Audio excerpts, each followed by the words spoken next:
ओम शांति। आज 10 नवंबर 2022 के बाबा के अनमोल मधुर महावाक्य सुनेंगे।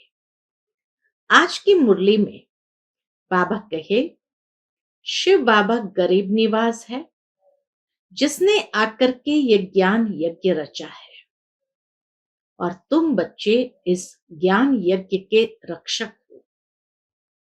तुम्हें इस यज्ञ का बहुत बहुत कदर होना चाहिए।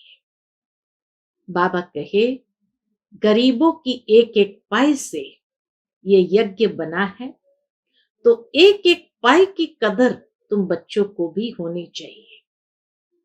तो इसी तरह बाबा कहे, इस यज्ञ से ही विनाश ज्वाला प्रज्वलित होगी और नई सतयुगी दुनिया स्थापन होती है। साथ ही आज बाबा कहे कि मनुष्य कहते हैं हरिद्वार, वास्तव में सच्चा सच्चा हरिद्वार तो यह है। लोगों ने समझ लिया कि हरिद्वार वैकुंठ को कहा जाता है, लेकिन बाबा कहे वास्तव में कृष्ण को हरि तो कह नहीं सकते हैं, क्योंकि वो कोई सबका दुख हर करके सुख नहीं देता है। बाप ही है जो हरि बन करके सबके दुखों को हरता है और उन्हें सुख देता है। और वही बाप आकर के हरिद्वार ले जाते हैं, अर्थात उस वैकुंठ के धाम का गेट खोलते हैं। जैसे बाबा कहे, तुम्हारी दुनिया में कोई भी चीज नहीं होती तो उसकी ओपनिंग की जाती है, तो सच्चा हरि आकर के हरिद्वार अर्थात उस द्वार को खोलते हैं, उसका ओपनिंग करते हैं, जहां से श्री कृष्ण की दुनिया में उस वैकुंठ में तुम जाते हो। तो सुनते हैं आज बाबा के मधुर महावाक्य। ओम शांति। मीठे बच्चे, तुम्हें इस रुद्र ज्ञान यज्ञ का बड़ा कदर होना चाहिए, क्योंकि इस यज्ञ से ही भारत स्वर्ग बनता है। तुम इस यज्ञ के रक्षक हो।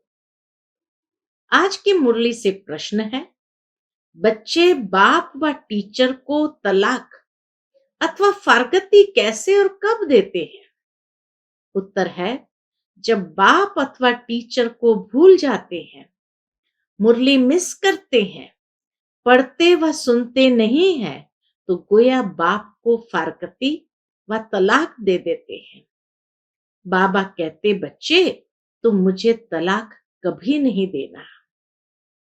आज की मुरली से दूसरा प्रश्न है, तुम्हारा सत्य ज्ञान मनुष्य को मुश्किल समझ में आता है, क्यों? उत्तर है, क्योंकि यह ज्ञान परंपरा नहीं चलता है, अभी ही प्राय लोप हो जाता है। इस ज्ञान का किसको पता ही नहीं है, यह नया ज्ञान है, इसलिए उन्हें समझने में मुश्किल लगता है। आज की मुरली से पहले गीत बजा है, पितुमात सहायक स्वामी सखा। ओम शांति। जिसके साथ बच्चों का अभी योग है, उनकी बाहर मनुष्य महिमा गाते रहते हैं। तुम उनकी याद में बैठे हो, अपने को आत्मा समझ, देह का अभिमान छोड़ एक की ही याद में रहना है। अभी तुम आत्मा अभिमानी बने हो, पहले थे देह अभिमानी। सतयुग में तुम बाप को नहीं जानते, क्योंकि सुख में होते हो तो बाप याद नहीं रहता। सुख में होने कारण बाप याद ही नहीं रहता। यहां दुखों में हो तब पुकारते हो। गायन भी है, दुख हरता सुख करता। वास्तव में सच्चा सच्चा हरिद्वार यह है। मनुष्य हरि कहते हैं श्री कृष्ण को, वैकुंठ को श्री कृष्ण का हरिद्वार कहते हैं। तुम जानते हो, वास्तव में हरि श्री कृष्ण को नहीं कहेंगे, दुख हरने वाले को हरि कहेंगे। तुम जानते हो, शिव बाबा श्री कृष्ण का द्वार अथवा वैकुंठ सतयुग का द्वार खोलने आया है। कोई मकान बनाते हैं तो कोई ओपनिंग सेरेमनी करते हैं ना, तो बाबा आया है हरिद्वार की सेरेमनी करने, हरि के द्वार को खोलने के लिए उसकी ओपनिंग करने की सेरेमनी करने। कृष्ण की राजधानी में कंस तो होता नहीं, बाप द्वारा हम स्वर्ग का वर्षा ले रहे हैं। बाप ही आकर स्वर्ग के स्थापना की सेरेमनी कर रहे हैं। स्थापना को सेरेमनी कहा जाता है। मकान का पहला फाउंडेशन लगाया जाता है, फिर मकान बनकर पूरा होता है, फिर सेरेमनी की जाती है। तो बाप फाउंडेशन लगाने आया है। 1937 में फाउंडेशन लगाया, अब फिर तुम स्थापना कर रहे हो। तुमको खुशी है कि बाबा आया है नई दुनिया स्थापन करने, और हम नई दुनिया में जा रहे हैं। इस पृथ्वी पर स्वर्ग था, अब फिर स्थापन कर रहे हैं। हर एक को पैगाम दे रहे हैं। धर्म स्थापक को पैगंबर कहा जाता है ना। सच्चा सच्चा पैगाम मैं ही देता हूं। बाबा कहे सच्चा सच्चा पैगाम मैं ही देता हूं। कैसे देते हैं? मैं ही राजयोग सिखलाकर स्वर्ग की स्थापना करा रहा हूं। बाप समझाते हैं कि मैं वेद शास्त्रों से नहीं मिलता। ये सब भक्ति मार्ग के शास्त्र है। भक्ति मार्ग की बहुत सामग्री है। जन्म जन्मांतर से तुम भक्ति करते आए हो। अब ज्ञान सुनो, फिर सतयुग में ज्ञान नहीं सुनेंगे। कहा जाता है ज्ञान अंजन सतगुरु दिया, अज्ञान अंधेर विनाश। सतयुग में अंधकार है नहीं जो भक्ति करे। बाप से ज्ञान लो, फिर भक्ति नहीं रहेगी। तुम जानते हो रावण राज्य किसको कहा जाता है? राम राज्य किसको कहा जाता है? तुमको सारी रोशनी मिली है क्योंकि बाप जगाते हैं। अब देखो दीपावली मनाते हैं, उसमें दीपक कोई छोटे कोई बड़े बनाते हैं। अब ये छोटे बड़े दीपक जग रहे हैं ना। ज्ञान का दृत मिल रहा है। मनुष्य मरते हैं तो दीपक में दृत डालते रहते हैं कि प्राणी अंधकार में ठोकरें न खाए। वह है हद की बातें, तुम्हारी है बेहद की बातें। जब रावण राज्य शुरू होता है तो ठोकरें खाना शुरू होती है। अभी दिन प्रतिदिन अधिक ही ठोकरें खाते रहते हैं। बाबा कहे अभी दिन प्रतिदिन अधिक ही ठोकरें खाते रहते हैं। पहले एक की भक्ति करते, अब तो मनुष्यों की टिवाटे की भक्ति करते हैं। भक्ति की बहुत सामग्री है। जितनी वृक्ष की सामग्री है, बीज से कितना बड़ा वृक्ष निकलता है, भक्ति भी इतनी है। ज्ञान है बीज। यह सृष्टि तो अनादि अविनाशी है, इनका कब विनाश नहीं होता। यह सृष्टि चक्र लगाती रहती है। बीज भी एक है तो झाड़ भी एक है। ऐसे नहीं आकाश में, पाताल में, सूर्य में, चांद में दुनिया है। यह तो साइंस वाले चंद्रमा में जाकर रहने की कोशिश करते हैं, परंतु यह नहीं जानते कि साइंस से सारी दुनिया का विनाश होना है और राज्य तुम ले लेंगे। तुम कहेंगे यह भी ड्रामा में नूंद है। दूसरे इन बातों को समझेंगे नहीं। राजाई तुमको मिलनी है क्योंकि कनेक्शन है कृष्णपुरी और क्रिश्चियनपुरी का। कृष्णपुरी और क्रिश्चियनपुरी का। उन्होंने भारतवासियों को आपस में लड़ाकर कृष्णपुरी को क्रिश्चियनपुरी बनाया। अब बाप कहते हिसाब लेना है। इनको आपस में लड़ाकर माखन तुमको देते हैं अथवा तुमको विश्व का मालिक बनाते हैं। ये आपस में लड़ेंगे जरूर। बाबा कहे ये भी एक हिसाब है, ये आपस में लड़ेंगे जरूर। वह समझते हैं हम पहलवान, हर एक अपने आप को पहलवान समझते हैं। वह कहते हैं हम पहलवान, हम जीतेंगे, लेकिन सबसे पहलवान तो तुम निकल पड़े हो। बाबा कहे वास्तव में सबसे पहलवान तो तुम निकल पड़े हो, जीत तुम्हारी होनी है। महावीर और महावीरनी कहा जाता है। बाप कहते हैं माया के तूफान तो आएंगे, परंतु कर्म में नहीं आना। योग बल से स्थापना हो रही है और बाहुबल से विनाश हो रहा है। उठते बैठते चलते फिरते बाप को याद करना है, इसको कहा जाता है योग बल। उठते बैठते चलते फिरते बाबा को जब याद करते तो इसको कहते हैं योग बल। फिर ज्ञान बल कहा जाता है। बाबा को याद करके योग बल, फिर ज्ञान प्राप्त करके ज्ञान बल कहा जाता है। ज्ञान बल क्यों कहा जाता है? क्योंकि शास्त्र में बल नहीं है, उनसे कोई को मुक्ति, जीवन मुक्ति नहीं मिल सकती, इसलिए उनको ज्ञान नहीं कहा जाता। भक्ति के शास्त्र कहेंगे, ज्ञान का कोई शास्त्र होता नहीं। अब जो राम के पुस्तक बने हैं, वह जो भी शास्त्र आदि है, सब लड़ाई में खत्म हो जाएंगे। जितने भी शास्त्र है, बाबा कहे विनाश के समय सब खत्म हो जाएंगे। झूठी गीता, सच्ची गीता सब खत्म हो जाएंगी, क्योंकि सदगति मिल जाती है, सब कामनाएं पूरी हो जाती है, कोई कामना रहेगी नहीं। अब तुम 84 के चक्र को जानते हो, तुम अभी बेअंत नहीं कहेंगे। बेअंत कहते हैं नास्तिक। नास्तिक होंगे वो भगवान को बेअंत कहेंगे। कहते हैं गॉड फादर, परंतु नाम रूप देश काल कर्तव्य को जानते नहीं। तुम उनके नई दुनिया की स्थापना, पतितों को पावन करने के कर्तव्य को जान गए हो। मनुष्य तो रावण को जलाते हैं, तुमको तो अब हंसी आती है। क्यों हंसी आती है? जन्म जन्मांतर तुम भी रावण को जलाते थे, तो अब अपने आप को देखते हैं कि पहले हम भी ऐसे ही करते थे, तो हंसी आती है। अभी तो रावण राज्य का विनाश होना है, फिर आती है दीपावली। वहां घोर सोजरा है, उसको राम राज्य कहते हैं।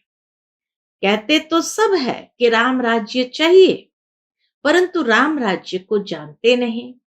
अभी तुमको ज्ञान मिल रहा है और रावण राज्य ट्रांसफर होना है राम राज्य में, उससे पहले तुम जाएंगे रुद्रमाला में। और यह है, बाबा कहे, और यह जो इस्लामी बौद्धियों की आत्माएं हैं, वह आधा कल्प मुक्ति में रहेगी। जब हमारी सत्युग की प्रारब्ध पूरी होगी, तब भक्ति शुरू होगी। फिर द्वापर को रावण राज्य कहा जाता है, क्योंकि अपने देवता धर्म को भूल गए हैं। ये होना है जरूर। मिसाल बढ़ के झाड़ का देते हैं। बच्चे जानते हैं कि आदि सनातन देवी देवता धर्म का फाउंडेशन प्राय लोप हो चुका है। सब धर्म भ्रष्ट, कर्म भ्रष्ट हो गए हैं। जब देवी देवता धर्म स्थापन हो, तब यह सब धर्म विनाश हो जाए। कहते भी है अनेक अधर्म विनाश, एक सत धर्म की स्थापना हो। यहां वर्षा पाने का तुम पुरुषार्थ कर रहे हो। जो धारणा करेंगे, कराएंगे, वह ऊंच पद पाएंगे। बाप कहते हैं मुख्य बात जरूर धारण करो कि हमको निराकार बाप पढ़ाते हैं, श्री कृष्ण नहीं पढ़ाते हैं। चित्र भी बनाया है, एक तरफ श्री कृष्ण का चित्र, दूसरे तरफ शिव का।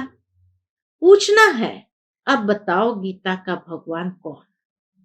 जज करो, तुमको समझाने में बहुत सहज होगा कि गीता का भगवान श्री कृष्ण नहीं, शिव है।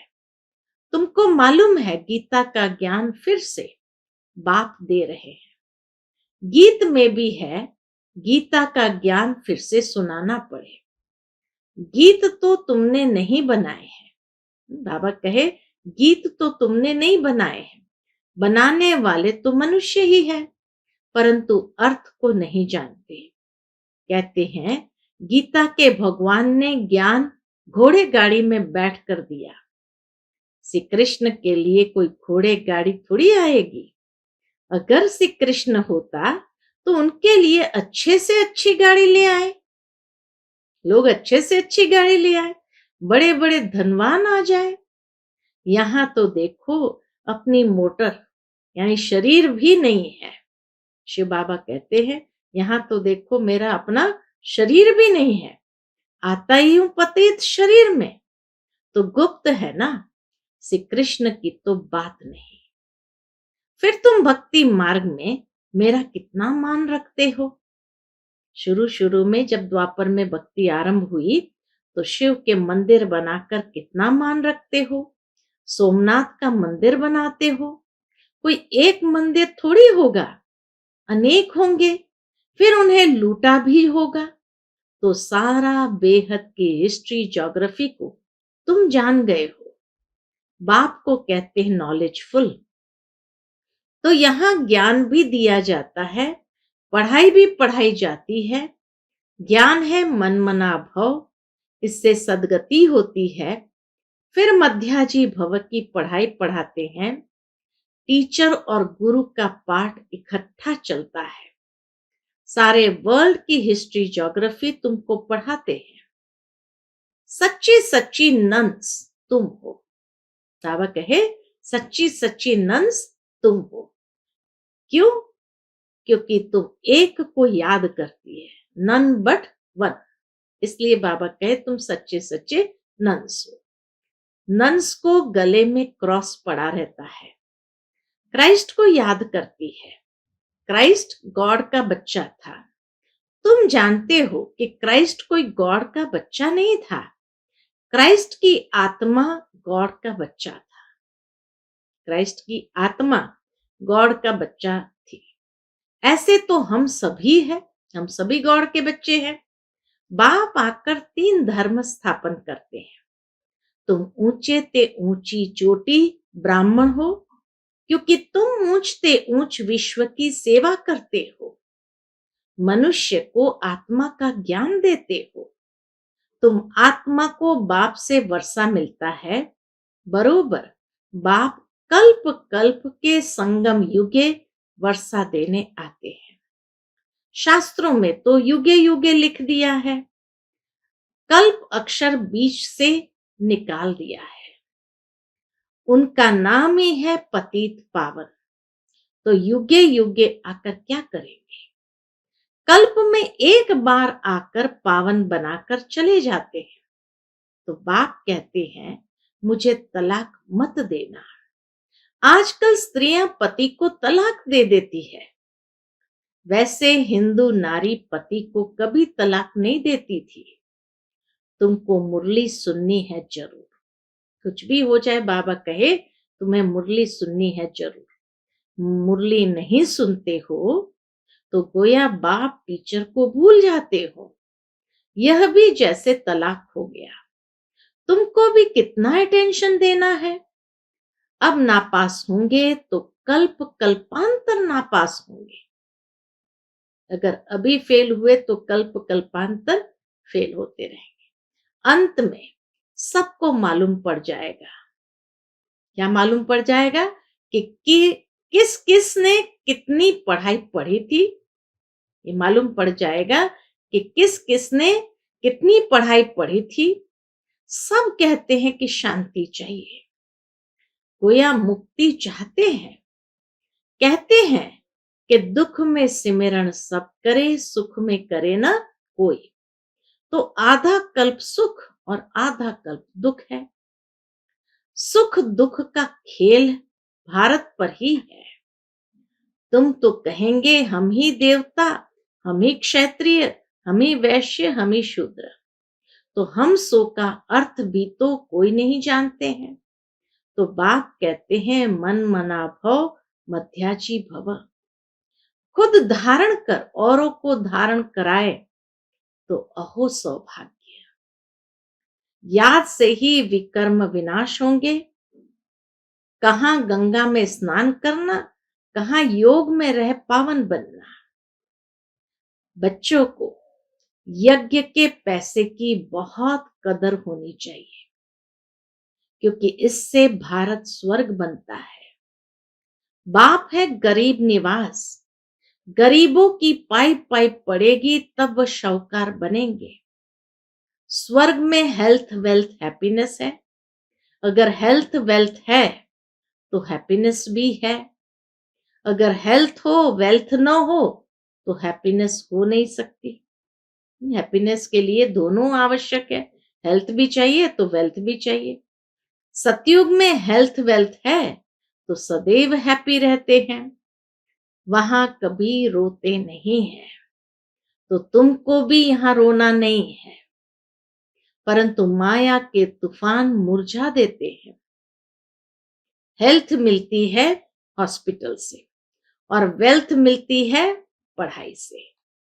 तो देखो मेरे बच्चे कितने गरीब हैं, 3 पैर पृथ्वी में हॉस्पिटल खोल देते हैं, जहां से ही सबको हेल्थ वेल्थ मिलती है। अच्छा, मीठे मीठे सिकिलधे बच्चों प्रति मात पिता बाप दादा का याद प्यार और गुड मॉर्निंग। रूहानी बाप की रूहानी बच्चों को नमस्ते। हम सब रूहानी बच्चों की रूहानी मात पिता बाप दादा को याद प्यार, गुड मॉर्निंग और नमस्ते। नमस्ते। शुक्रिया बाबा, शुक्रिया।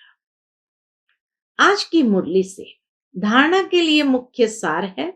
पहली पॉइंट, माया के तूफानों में कभी मुरझाना नहीं है, सदैव खुशी में रहना है। दूसरी पॉइंट, हमको निराकार बाप पढ़ाते हैं, इस नशे में रहना है। इस झूठी दुनिया में कोई भी कामना नहीं रखनी है।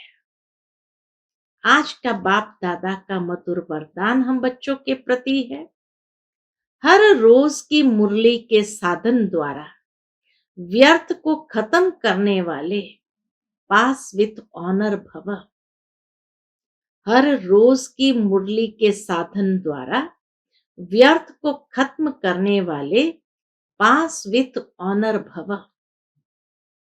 हर रोज की मुरली मन को बिजी रखने का साधन है। मुरली की कोई भी पॉइंट पर मनन करते रहो तो मन बिजी रहेगा और व्यर्थ स्वतः खत्म हो जाएगा। मन को मनसा वाचा और कर्मणा सेवा में इतना बिजी कर दो जो व्यर्थ संकल्प आवे ही नहीं, तभी फाइनल पेपर में पास विथ ऑनर हो सकेंगे। अगर व्यर्थ संकल्प चलने का अभ्यास होगा, बाबा कहे अगर व्यर्थ संकल्प चलने का अभ्यास होगा तो समय पर धोखा खा लेंगे। इसीलिए बाबा कहे व्यर्थ संकल्पों से स्वयं को मुक्त करो और उसके लिए ज्ञान मुरली का मनन चिंतन करो। मन को ज्ञान में बिजी रखो, मुरली की पॉइंट्स में बिजी रखो। आज का स्लोगन है, प्लान को प्रैक्टिकल में लाने के लिए बालक और मालिकपन का बैलेंस रखो। प्लान को प्रैक्टिकल में लाने के लिए बालक और मालिकपन का बैलेंस रखो। कोई भी प्लान है, उसके लिए कोई राय देनी है, मालिक बनकर राय दो, लेकिन फिर बालक बन करके जो राय स्वीकार होती है उसको भी सहर्ष स्वीकार करो। तो बाबा कहे बालक और मालिकपन का बैलेंस रखो। अच्छा, ओम शांति।